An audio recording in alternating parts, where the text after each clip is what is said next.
Olá pessoal, sejam bem-vindos. Vamos começar mais uma aula e hoje eu vou falar sobre sistemas de animação.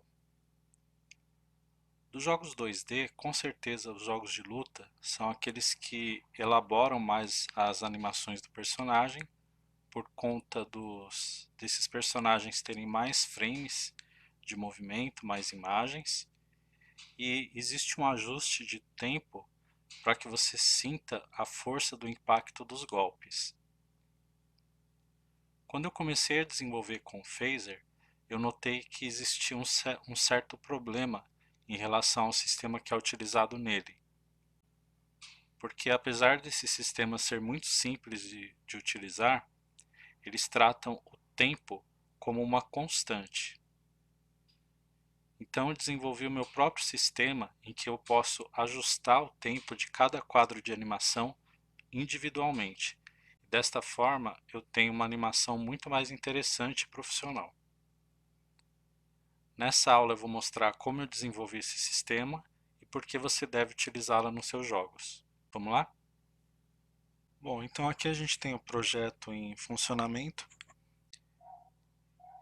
Esse projeto é uma atualização do exercício que a gente fez na aula passada, que tem o reconhecimento de teclas e os inputs do jogador, só que agora com o sistema de animação criado.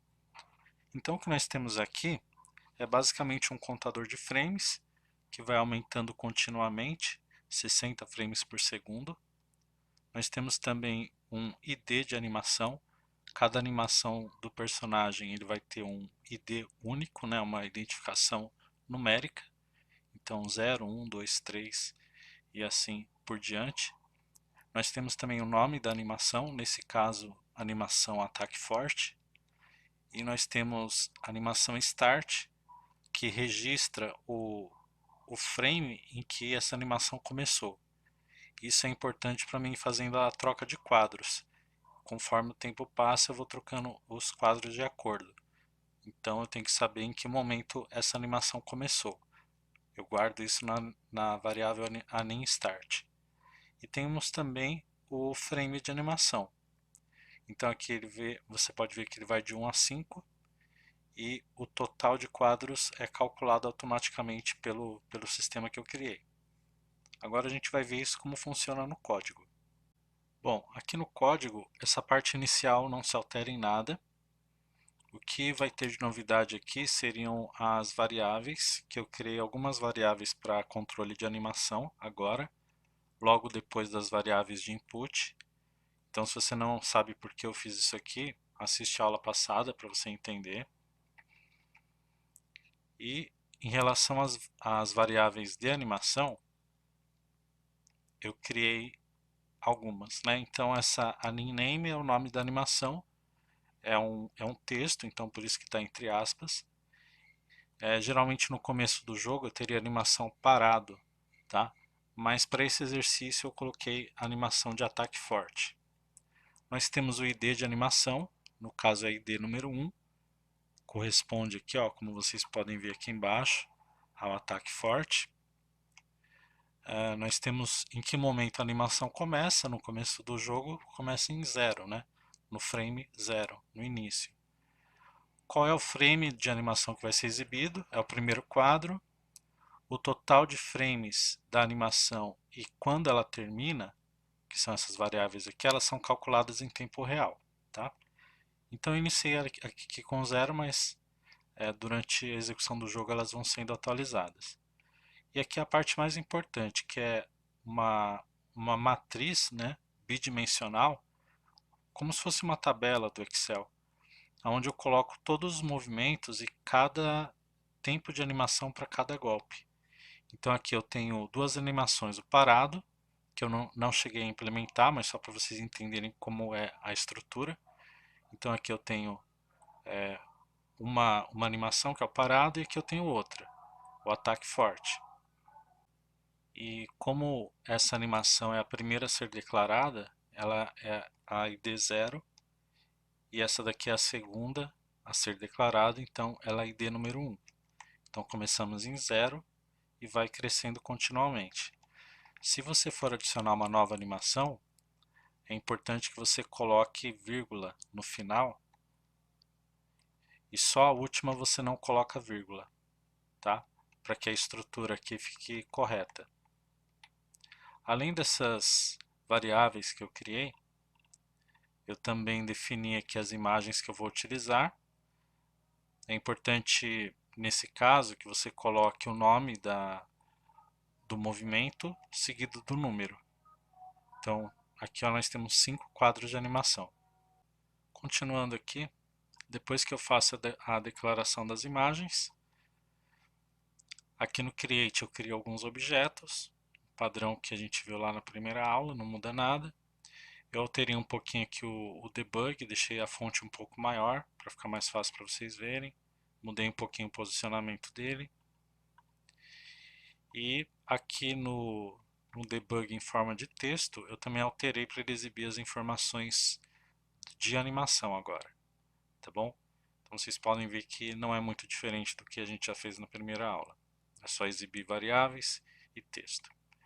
Agora, o sistema de animação, ele é bem simples e inteligente. Ele é relativamente curto se a gente comparar com os controles de input, né? São apenas essas linhas aqui. Então, o que nós temos aqui, né? Nós temos o total de frames de animação, que basicamente ele vai pegar o vetor, a linha, né, o ID daquele movimento, e vai fazer a contagem ali para ver quantos frames, né, quantos quadros de animação nós temos. Nós temos aqui o tempo total de animação, e eu utilizo esse tempo total para verificar quanto tempo já decorreu da animação e assim ir trocando os quadros continuamente. Nós temos aqui o controle que faz essa troca de quadros efetivamente, né? É um if, é uma pergunta. Então eu pergunto se a quantidade de frames for maior do que o tempo em que a animação terminou, mais o tempo total.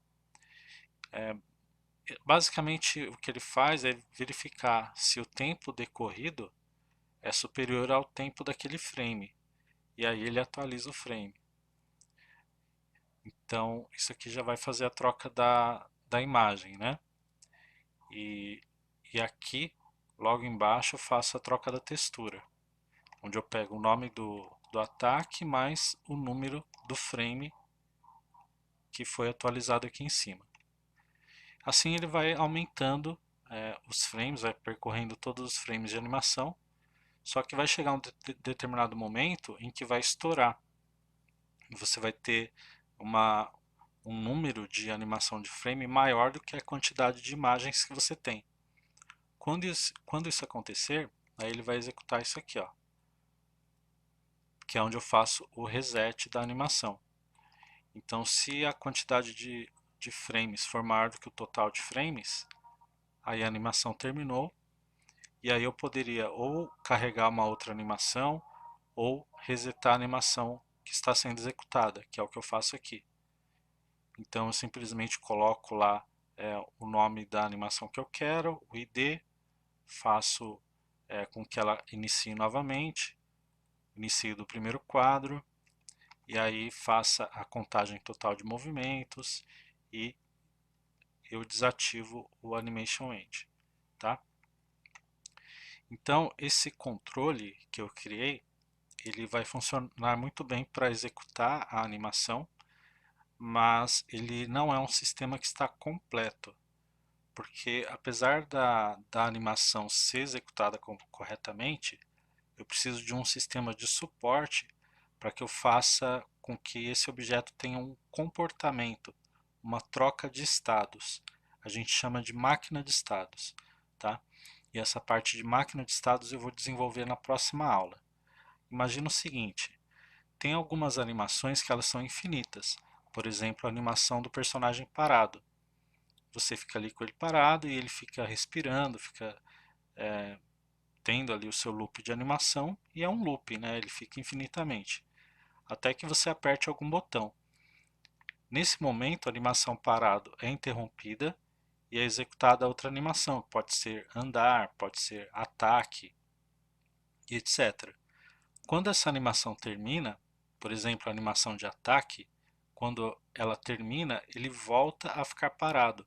Então isso é um comportamento, é uma troca de estado do personagem.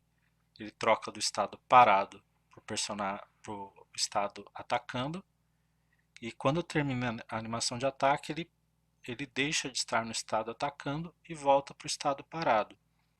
E assim a gente define comportamentos para o personagem. Então esse sistema ele vai ser complementar a esse daqui. Esse aqui ele apenas executa animações.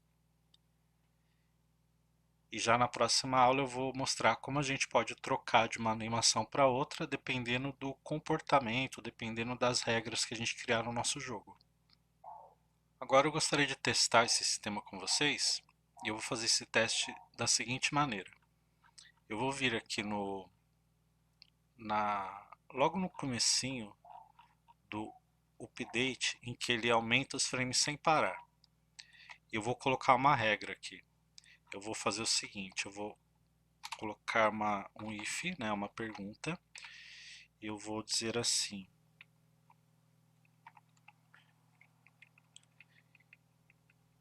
e a pergunta vai ser o seguinte, quando o P1 start status for igual a 1, ou seja, quando o jogador acabou de apertar o botão, lembrando que o sistema de input a gente viu na primeira aula, nesse momento eu vou vir aqui e vou aumentar os frames. Então ele só vai aumentar o frame quando eu apertar Start. E com isso a gente vai ver exatamente a troca de frames de animação do personagem.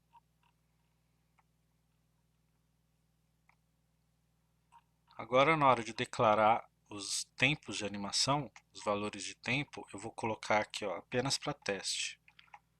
1, 2, 3, 4 e 5. Então a gente vai ter agora uma ideia melhor de como funciona essa troca de frames. Vou salvar aqui e agora a gente vai executar o jogo novamente. Muito bem, então o primeiro quadro de animação, lembra que eu defini o valor de número 1 para ele, né? Então ele só vai ficar visível durante um frame. Então no próximo frame, quando eu apertar Start, ele já tem que trocar o quadro de animação, tá? Então vamos aumentar um frame aqui, apertando Start. Então ele já mudou. O segundo quadro de animação, eu marquei para que ele fosse visível durante 2 frames. Então, como vocês podem ver aqui, então ele está visível aqui durante esse frame. Eu vou apertar Start. Esse é o segundo frame. No próximo frame ele já tem que mudar. Vou apertar Start novamente. Mudou. Esse frame de ataque ele dura 3 frames. Então esse é o primeiro, segundo, terceiro. Esse é o último frame. No próximo frame ele muda. Mudou. Esse quadro de animação dura 4 frames. Então esse é o primeiro, segundo, terceiro, quarto. No próximo frame ele muda. Esse é o último quadro de animação. Ele tem que durar 5 frames. Então esse é o primeiro, segundo, terceiro, quarto, quinto. E aí ele já muda para o primeiro. Então, como vocês podem ver, é um sistema que funciona muito bem. Você só precisa determinar o tempo de cada quadro, quantos frames ele vai ser exibido no jogo, e aí, preenchendo essa pequena tabelinha, o jogo já vai executar a animação com esse tempo que você determinou. Isso é um recurso bem importante para você construir uma animação sólida e o seu jogo ter uma qualidade maior. Eu espero que vocês tenham gostado da aula e a gente se vê na próxima. Valeu!